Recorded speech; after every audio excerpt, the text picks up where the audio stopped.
살아 역사하셔서 지금도 우리와 함께 하시는 주님, 금일밤 수요 예배로 우리를 인도하여 주신 것을 감사드립니다. 예배를 삼하여서 나오는 자마다 주님 심령 가운데 만족감을 얻는 귀한 시간 되게 하여 주시고, 우리의 마음이 하나님을 바라며 하나님께 나아갈 때에 우리의 삶 가운데 역사하여 주시옵소서. 이 땅 가운데 다시 오실 예수 그리스도의 이름으로 기도하옵나이다. 아멘.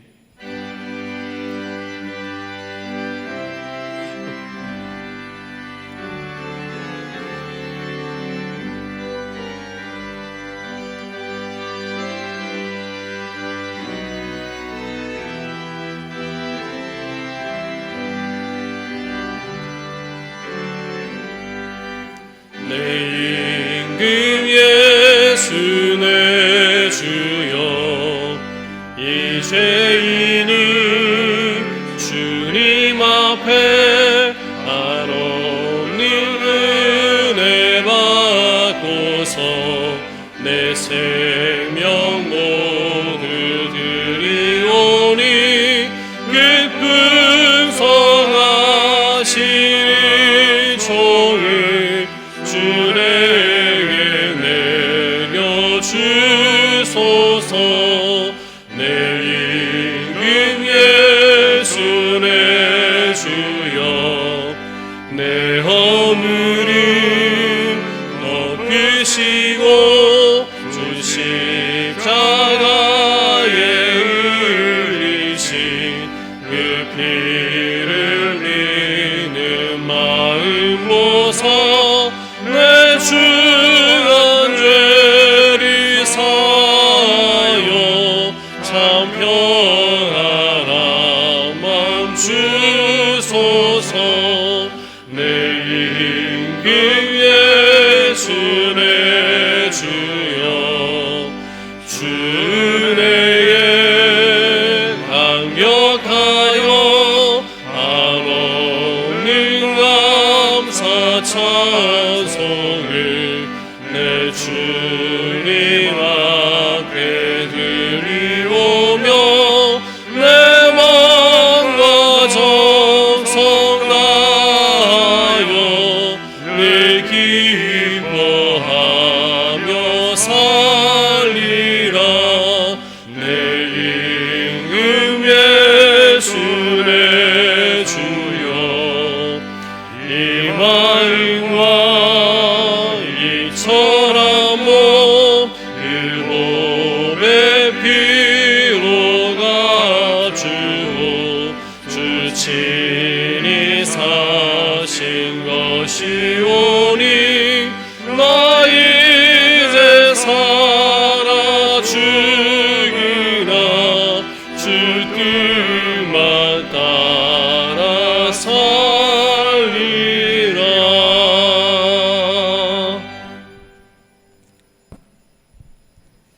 사랑과 은혜가 충만하신 하나님 아버지, 은혜를 감사드립니다. 오늘도 부족한 저희를 주님의 자녀 삼아 주셔서 예배의 자리로 불러주신 은혜 참 감사드립니다. 입으로는 주님 사랑한다 하지만 어리석고 부족한 저희들 그 사랑 잊어버렸습니다. 기도하고 찬송하며 우리 주님 송축하며 살아가는 믿음의 자녀이기를 원했지만 세상과 보타며 살았습니다. 주님 용서하여 주시옵소서. 악한 세상에서 우리가 지킬 것은 믿음뿐이요, 우리가 의지해야 할 분은 주님 한 분이심을 고백합니다. 주님, 저희들에게 믿음을 주시옵고 주님 의지하는 삶 될 수 있도록 인도하여 주시기 원합니다. 막바지가 보여 얼마 있지 않으면 마스크를 벗고 예배를 드릴 수 있지 않을까 하는 기대는 코로나의 재확산으로 우리의 일상을 위협하고 있습니다. 아버지의 저희를 불쌍히 여기시사 코로나를 종식시켜 주시옵소서. 마스크를 벗고 예배할 수 있는 날이 속히 올 수 있도록 저희 믿음의 성도들 깨어 기도하게 하여 주시옵소서. 아버지, 나라를 위해서 기도합니다. 이 나라를 불쌍히 여겨 주시옵소서. 새로운 정부가 들어섰습니다.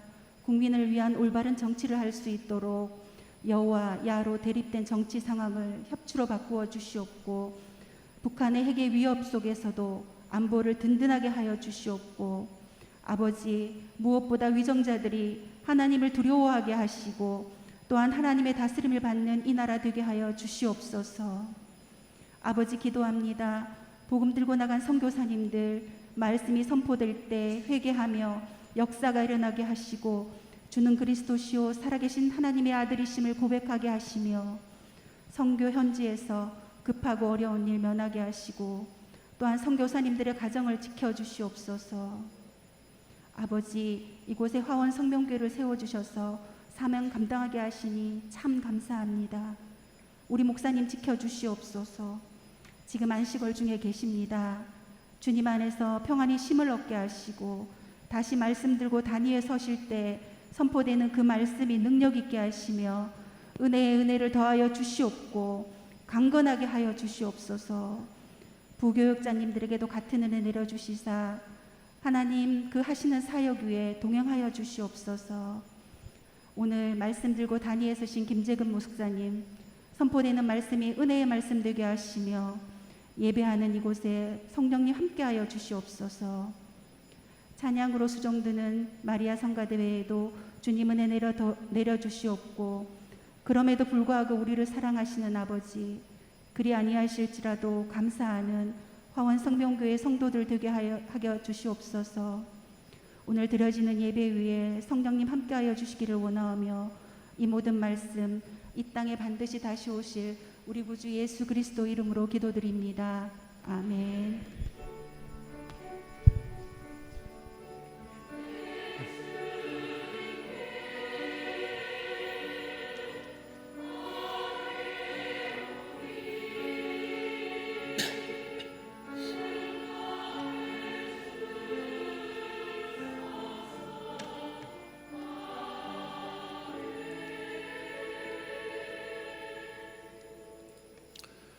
함께 찾으실 말씀은 레위기 2장 8절에서 9절 말씀입니다.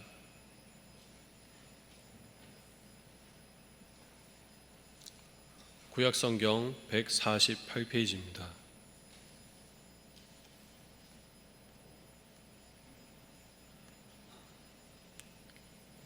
레위기 2장 8절에서 9절 말씀을 다 같이 합심하여서 읽도록 하겠습니다.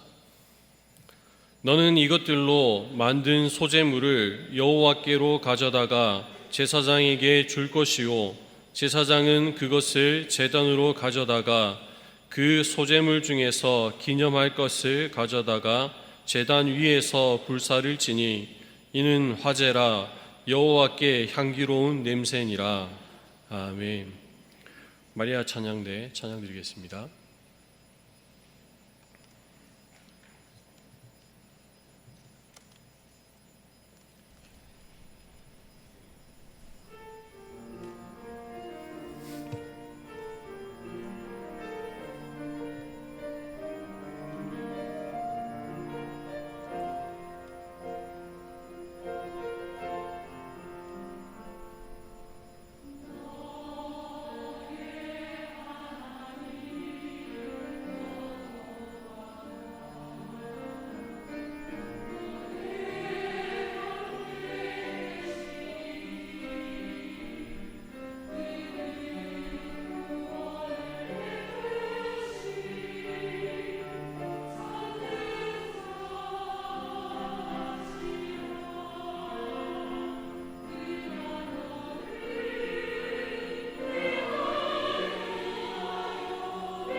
아멘. 오늘 이 수요 예배를 통하여서 우리 하나님께서 우리가 드리는 예배를 기뻐 받으실 줄 믿습니다. 향기로운 화제이라는 제목으로 함께 읽은 본문의 말씀을 통해 은혜의 시간이 되시기를 다시 한 번 더 거듭 축복합니다. 제목에서 보신 바와 같이 이라는 것은 일이 있다라는 것이죠. 저는 7월 첫째 주 수요일쯤에 레위기 1장의 말씀을 통해서 번제에 대해 말씀해 드린 바가 있습니다. 기억나십니까? 네, 우리들의 마음 가운데는 저장돼 있겠지요. 네. 그래서 제가 그 번제의 말씀을 드렸던 것을 간략하게 한 번 더 말씀을 드리고 또 오늘의 말씀으로 이어가도록 하겠습니다. 번제 제사의 과정을 통해서 당시 제사를 드렸던 제사자가 얼마나 역동적이고 능동적으로 제사에 참여하였고 또 자신의 죄에 대한 참상을 오감을 통해 느끼면서 자복하고 회개하였음을 이 번제의 제사를 통해 우리는 함께 보았습니다. 그래서 이 말씀을 우리 자신들에게 비추고 우리 자신의 삶을 돌아보고 하나님을 섬김에 있어서 우리가 얼마나 전적으로 하나님 앞에 헌신되어 있는지를 스스로 점검해 보아야 한다라고 그때 레위기 1장의 말씀을 통해 드렸습니다. 오늘은 여호와께 향기로운 냄새가 되는 3대 제사 가운데 소제를 중심으로 말씀을 볼까 합니다. 공식적으로 매일 드려진 이 번제 다음에는 항상 소제가 이어졌습니다. 마치 세트와 같이 번제가 등장하면 소제가 등장합니다. 혹시라도 요즘에는 앱이 너무나도 잘 발달되어 있고 인터넷이 잘 발달이 되어 있어서 그런 이 성경 구절을 검색할 수 있는 게 있다면은 한번 찾아보십시오. 번제와 소제가 항상 같이 이렇게 등장을 합니다. 그래서 소제가 레위기에서 번제 다음으로 다루어지는 것은 어쩌면은 자연스러운 일인 것 같습니다. 하지만 소제가 번제 바로 다음에 설명된다고 해서 소제가 번제와 관련해서만 드려진 것은 아닙니다. 독자적으로 드려질 때도 있었어요.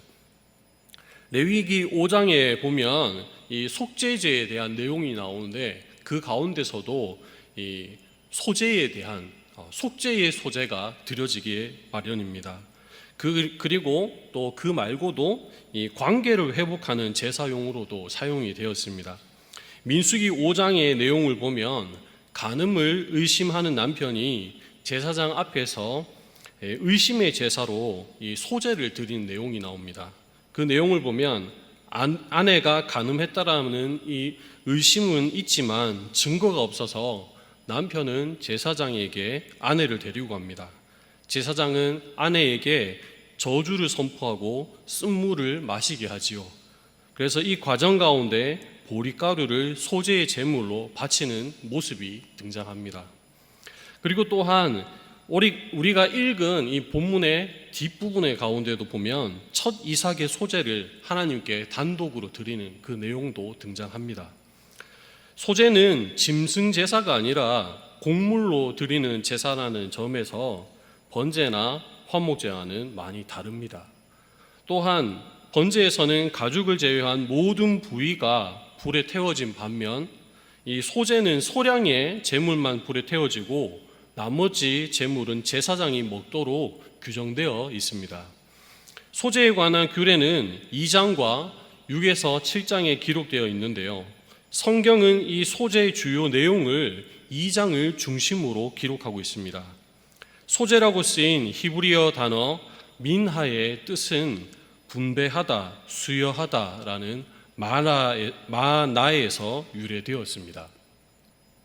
소제로 번역된 이 민하는 구약에서 광범위하게 사용이 되는 단어입니다. 일반적인 용례로는 선물이나 예물로 이렇게 번역이 되는데요. 그런데 이 한 가지 주의하실 것은 이 선물이 그냥 단순한 선물이 아니다라는 것입니다. 여기서 말하는 선물은 식민지 나라가 지배국에게 바쳐야 하는 곡물, 조공 같은 의미의 선물입니다. 마음을 사기 위해서 드리는 대가성의 선물이란 것이지요.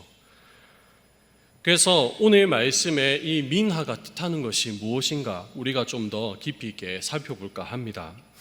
번제와 달리 레위기 2장에 나타난 이 소제는 드리는 방식도 매우 간촐하고 간단합니다. 그 전에 보았던 번제는 각을 뜨고 피를 버리고 막 누르고 그런 식의 많은 진행의 요소들이 있었습니다. 그런데 이 소제는 그저 고운 가루와 기름이 소제의 주요 제물이어서 그냥 이것을 갖다 주기만 하면 되었죠. 1절의 내용을 보면은 소제는 크게 두 가지 유형의 모습으로 제사가 드려집니다. 제사장이 반죽하지 않은 고운 가루를 간단히 제단에 드리는 것과 또 기름과 유향이 섞여 있는 것을 감안하여서 이것이 반죽된 상태에서 하나님 앞에 드려지는 모습입니다. 고운 가루는 바로 구운 것과 굽지 않은 것으로 나누어져서 하나님 앞에 드려졌습니다. 떡을 굽는 세 가지 방식이 나오는데요. 화덕에 굽거나 철판에 붙이거나 냄비에 굽는 것이라고 했지만 사실상은 기름에 튀기는 것과 같습니다. 그러한 모습으로 이렇게 등장을 합니다. 고운 가루로 그냥 하나님 앞에 드려졌을 때는 고운 가루를 제사자가 준비해 오면 그것을 그 가루에 기름을 붓고 유향을 첨가합니다. 그러면 이것을 제사장에게 가져가고 제사장이 고운 가루 한 줌과 기름과 유향을 가져다가 제단 위에 불사르지요. 이게 첫 번째 방법이고, 두 번째는 아까 말씀드렸던 세 개의 방법입니다. 반죽이 되어 있는 이 제물을 화덕에 굽거나 철판에 붙이거나 냄비에 굽는데, 화덕에 구운 것은 고운 가루에 기름을 섞어서 무교병을 만듭니다. 그렇게 해서 드리거나 또는 무교병을 만든 후에 기름을 거기에 바르지요. 그리고 철판에 붙인 것은 고운 가루에 기름을 섞고 조각을 나누어서 그 위에 기름을 부었습니다. 이때에는 누룩을 절대 넣으면 안 됐어요. 그리고 세 번째, 냄비에 굽는 경우에는 고운 가루와 기름을 섞어서 이렇게 튀겨서 만들었습니다. 모든 소제에는 기름과 유향, 소금이 들어갔습니다. 그중 소금은 절대 빠져서는 안 되는 중요한 재료였습니다. 왜 그러냐면 레위기 2장 13절에서 하나님께서 내 모든 소제물에 소금을 치라라고 명령하셨기 때문이에요. 이렇게 준비된 모든 소제물을 제사장에게 가져가면 제사장은 그것을 제단 위에서 불살라 하나님께 올려드렸습니다. 특이한 것은 소제는 피가 없는 유일한 제사라는 것입니다. 또한 번제와 다르게 제물의 일부만을 제사에 사용하고 나머지는 제사장들의 몫으로 돌려졌다라고 3절과 10절의 말씀에 이렇게 기록되어 있습니다. 특이하지 않습니까? 피가 없다라는 것은 죄를 속하는 속죄의 기능이 없다라는 말과 같습니다. 히브리서 9장 22절에서 뭐라고 말씀하고 있지요? 우리 다 같이 한번 읽어보겠습니다. 율법을 따라 거의 모든 물건이 피로써 정결하게 되나니 피 흘림이 없은즉 사함이 없느니라. 그렇습니다. 율법의 말씀에 따라서 물건이 정결케 되려면은 피로 씻음을 받아야 되는 거예요. 그런데 오늘 이 말씀에 이 제사의 유형을 보면 피 흘림이 없다라는 것입니다. 그렇다면 아무 가치도 없고 의미도 없는 그저 세트와 같이 딸려오는 그런 제사냐? 아니지요. 그래서 소제는 번제나 화목제와 더불어서 곡식으로 드리는 감사의 제사라고 할 수 있습니다. 그렇게 본 제사의 방식은 우리에게 어떤 적용점을 시사합니까? 첫 번째로 우리는 예배에 참여할 때 준비된 마음으로 하나님 앞에 나와야 한다는 것입니다. 소제로 드려지는 제물은 곡식을 갈아 만든 고운 가루였습니다. 이 고운 가루라는 히브리어 솔레트는 일반 그런 가루가 아닙니다. 우리가 흔히 쓰는 그런 밀가루도 아니고요. 외피가 섞이지 않은 지극히 고운 가루입니다. 외피가 섞이고 대충 집에서 그냥 만들어서 쓰는 그런 가루를 이 히브리어로 뭐라고 하냐면 케마흐라고 했습니다. 솔레트는 모든 사람에게 좋은 양식이 되지만 특별히 중요한 손님을 대접하는 데 사용되었고요. 이 값이 비싼 고급 양식으로 취급이 되었습니다. 그렇다면 소재의 재료인 이 고운 가루는 어쩌면은 사치품과도 같이 여겨질 정도로 귀한 의미를 가지는 것이죠. 소재로 들여지는 고운 가루는 외피를 제거하는 과정에서 겪어야 할 일들이 많았습니다. 아주 세심하게 곡물을 갈아야 되고 최고의 상태의 가루로 만들어야 되기 때문에 이 제사자는 신경을 많이 써야 했죠.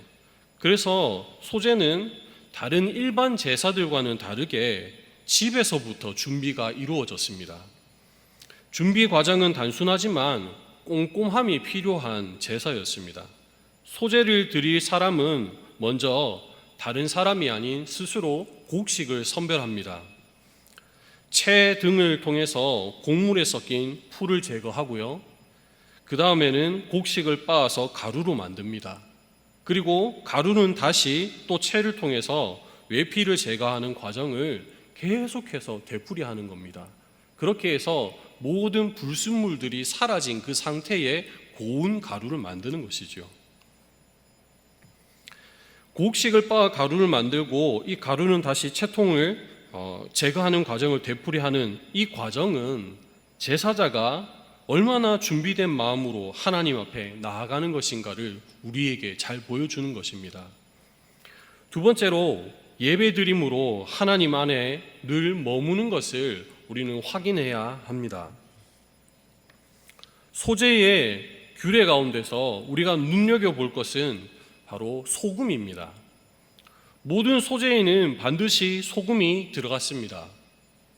하나님은 소재에 소금 치는 것을 언약의 소금으로 명령하셨지요. 2장 13절에 그렇게 기록되어 있습니다. 이것이 정확히 무엇을 의미하는지는 우리가 본 이 레위기 말씀에서는 알 수가 없습니다. 나와 있지가 않아요. 설명 자체가. 그런데 민수기 18장 19절에 의하면 제사장의 몫으로 돌려지는 거제를 언급하면서 그 본문 가운데 소금 언약이 등장합니다. 민수기 18장 19절 말씀입니다. 이스라엘 자손이 여호와께 거제로 드리는 모든 성물은 내가 영구한 몫의 음식으로 너와 내 자녀에게 주노니 이는 여호와 앞에 너와 내 후손에게 영원한 소금 언약이니라. 방금 읽은 이 말씀을 통해서도 보면은 글쎄요, 소금 언약이 과연 어떤 뜻일까? 소금 사용과는 전혀 상관이 없이 본문에는 이 소금 언약이 등장하고 있습니다. 그렇다면 이 소금 언약은 그냥 단순히 소금을 치는, 조미하는 그런 행위에 국한되지 않는다라는 것을 우리는 알 수가 있겠지요. 소금이 갖는 독특한 성격으로 인해서 갖는 언약이지 않을까 생각해 볼 수 있습니다. 다윗 언약과 밀접하게 연결된 역대하 13장 5절에도 동일하게 소금 언약이 언급되고 있습니다.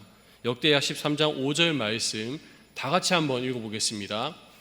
이스라엘 하나님 여호와께서 소금 언약으로 이스라엘 나라를 영원히 다윗과 그의 자손에게 주신 것을 너희가 알 것 아니냐. 소금이 갖는 상징적인 의미에서 접근을 해보면 이 소금은 기본적으로 맛을 내고 부패를 방지하지만 이 당시의 풍습을 봤을 때 좀 더 의미를 갖는다고 볼 수 있습니다. 고대 헬라인과 아랍인들은 언약을 맺으면서 소금을 먹었다고 해요.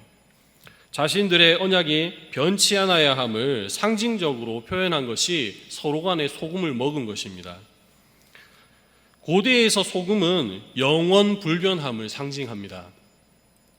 과학이 발달한 현재는 얼마든지 이 소금을 파괴할 수도 있고 분해할 수가 있지요. 그런데 이 소금을 아무리 잘게 부숴도 소금은 여전히 소금이고 강한 불로 태워도 소금은 변하지 않습니다. 그래서 최근에 보면은 이 뜨거운 불에 소금을 7번이나 태워서 나온 그 소금이 있죠. 죽염. 얼마나 많은 사람들이 사갑니까? 그처럼 소금은 쉽게 파괴되지 않는 것이 확실하다라는 것을 오늘날에도 알 수가 있습니다. 구약에 나타난 이 2번의 소금 언약이란 구절에서도 소재와 상관없이 하나님의 영원성을 말하고 있다는 점에서 소금 언약은 하나님과 백성들과의 불변하는 관계를 상징한다는 것을 알 수가 있습니다. 즉 소재물에 소금을 침으로써 언약 안에 머물러 있는 한 우리는 절대 하나님으로부터 버림을 받지 않는다라는 것을 이스라엘은 확신을 받았던 것입니다. 또한 이스라엘 백성들은 소금을 통해 자신을 하나님 앞에 드리면서 하나님의 약속을 확인하게 되는 것입니다. 세 번째로 하나님의 자녀는 하나님이 책임지신다는 것입니다. 소재는 율법의 근본 정신을 일깨우고 있습니다. 예수님께서는 율법 중 가장 큰 계명이 하나님을 사랑하는 것과 이웃을 사랑하는 것이라고 말씀하셨습니다. 소재를 드림으로써 제물의 일부를 통해 자체적으로 생존이 불가능한 제사장들이 살아갈 수 있음을 보게 하는 것이죠. 본문의 10절과 아까 말씀드렸던 3절에는 하나님은 이 소재물에 남은 것을 아론과 그의 아들들에게 돌릴 것이라고 명시하고 있습니다. 하나님은 주의 일을 할 때에 충성만을 강요하지는 않습니다. 장치적으로 주의 자녀들을 돌보시는 것입니다. 바울은 분명히 영적인 것을 주었으니 육체적인 것을 섬김으로 받는 것이 옳다라고 말씀합니다. 고린도전서 9장 13절과 14절 말씀입니다. 성전의 일을 하는 이들은 성전에서 나는 것을 먹으며 제단에서 섬기는 이들은 제단과 함께 나누는 것을 너희가 알지 못하느냐. 이와 같이 주께서도 복음 전하는 자들이 복음으로 말미암아 살리라 명하셨느니라. 현대의 사역자들이 구약의 제사장들은 아니지요. 하지만 원리적으로는 정확하게 일치합니다. 전임 사역자들은 이 생존의 터전이 없기 때문에 교회 공동체가 그들에게 보수를 주는 것이 맞다라고 봅니다. 그런데 이뿐만 아니라 이 말씀은 보편적으로 모든 주의 백성들, 주의 자녀들에게도 적용이 되는 말씀입니다. 하나님께서 입히시고 하나님께서 먹이시는 것이죠. 들의 풀들도 공중의 새도 먹이시고 입히시고 기르시는 분이 누구십니까? 바로 여호와 하나님이십니다. 그 하나님께서 주님의 자녀들을 기르시고 책임져 주실 줄 믿습니다. 사랑하는 성도 여러분, 우리는 예배에 나올 때 얼마나 정성을 다하고 준비된 마음으로 나아오십니까? 예배는 하나님께 드리는 것이며 감사와 기쁨의 표시입니다. 소재는 자신이 평상시에 먹는 것들이며 평상시에 거주하는 집에서 제사를 준비했습니다. 바울은 로마 교회에서 너희의 몸을 하나님께서 기뻐하시는 거룩한 산 제물로 드리라고 권면하였습니다. 번제를 통해 죄를 용서받았다면 소제는 자신이 수고하여 얻은 수입의 일부를 하나님께 드리는 나눔입니다.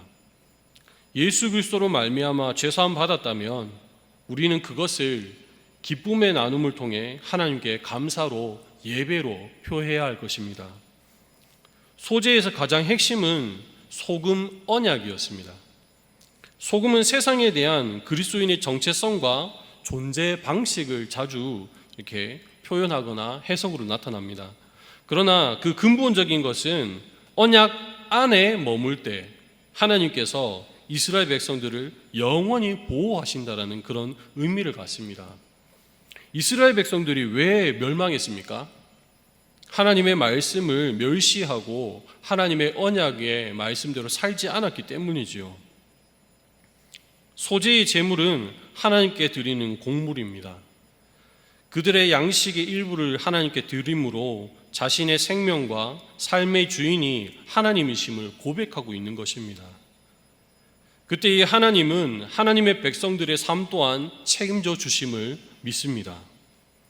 한 주간 이 말씀을 들으신 것을 묵상하면서 날마다 주님이 주시는 은혜 가운데 머물시기를 예수님의 이름으로 축복합니다.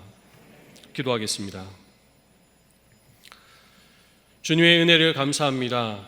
귀한 시간 우리에게 허락하신 예배로 인하여 우리가 주님을 좀 더 잘 알고 또 이 말씀을 통해 흡족함을 누리기 원합니다. 소재의 삶을 살게 하여 주시옵소서. 우리가 먼저 하나님 아버지 앞에 나올 때 마음으로, 생각으로, 육체적으로 그 모든 것이 준비되게 하여 주시고 또 하나님 아버지 앞에 나아올 때에 기쁨으로 드려지는 그러한 삶이 되도록 도와주시옵소서. 우리에게 주신 말씀, 이 율법을 지키며 나아갈 때에 서로 나누며 우리 교회의 표어와 같이 사랑으로 마음을 나누는 교회가 될 수 있도록 주님께서 붙들어 주시고 역사하여 주시옵소서. 다시 오실 예수 그리스도의 이름으로 기도하옵나이다. 아멘.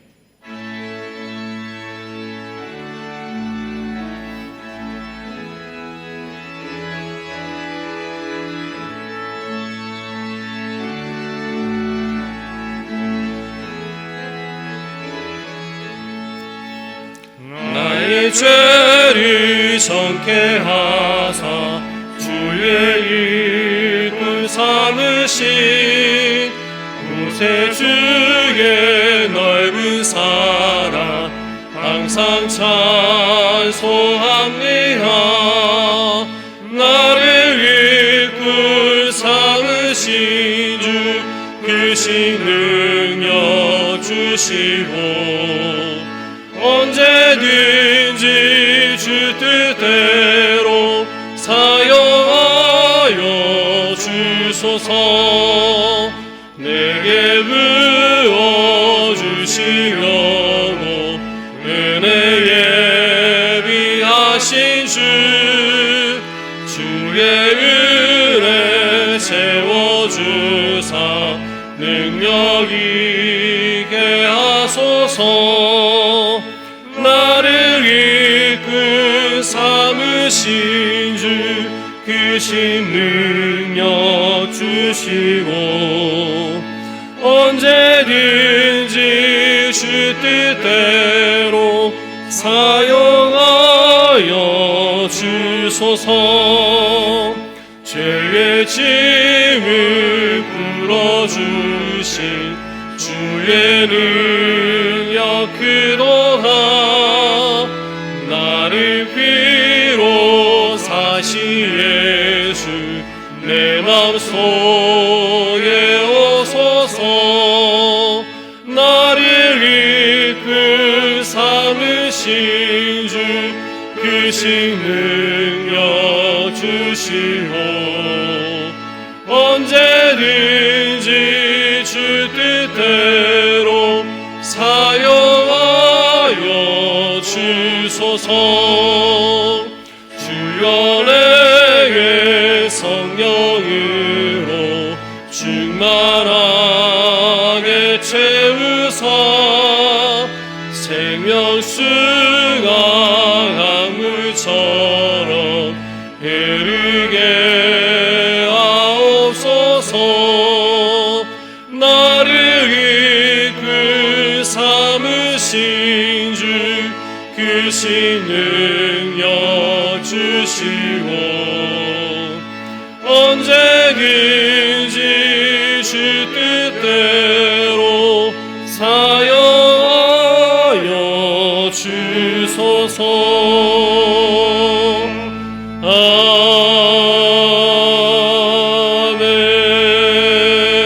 아멘. 예물 드렸습니다. 사랑과 은혜가 많으신 하나님 아버지, 오늘도 주님 아버지 앞에 마음과 뜻과 정성을 모아서 귀한 감사의 예물을 드립니다.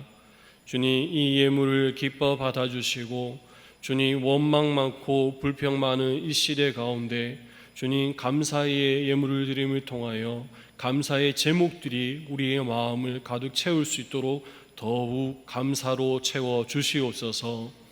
주님, 이 땅 가운데 살아가면서 우리가 주님의 자녀로서의 정체성을 잃고 살아갈 때가 너무나도 많습니다. 그러나 이 땅 가운데 살아가면서도 우리의 신분은 저 하늘에 있음을 고백합니다. 주님, 소재로 드려지는 삶을 살게 하여 주시옵소서. 예배당에 오기 전에 우리의 삶이 먼저 하나님 아버지 앞에 준비되어지게 하여 주시옵소서. 마음으로 드리는 예배가 되게 하여 주시옵시고 하나님의 언약을 날마다 기억하면서 다윗과 맺었던 그 소금 언약, 영원하신 주님의 그 언약 안에 우리가 날마다 거하게 하여 주시옵시고 하나님의 은혜로 말미암아 하나님의 사랑을 통하여서 이웃을 사랑하고 이 세상 가운데 그리스도의 사랑을 널리 전하는 저들 될 수 있도록 도와주시옵소서. 다시 오실 예수 그리스도의 이름으로 기도하옵나이다. 지금은 우리 주 예수 그리스도의 크신 은혜와 하나님 아버지의 무한하신 사랑과 성령님의 감화 감동 교통하심의 역사가 하나님의 백성으로 삶의 소재를 드리며 언약을 굳게 잡고 삶 가운데 능력을 나타내기를 원하는 그리고 결심하는 모든 화원 성명의 권속들 머리 위에 그들의 자녀와 일터와 사업터가 직장 위에 지금으로부터 영원토록 항상 함께 있을지어다. 아멘.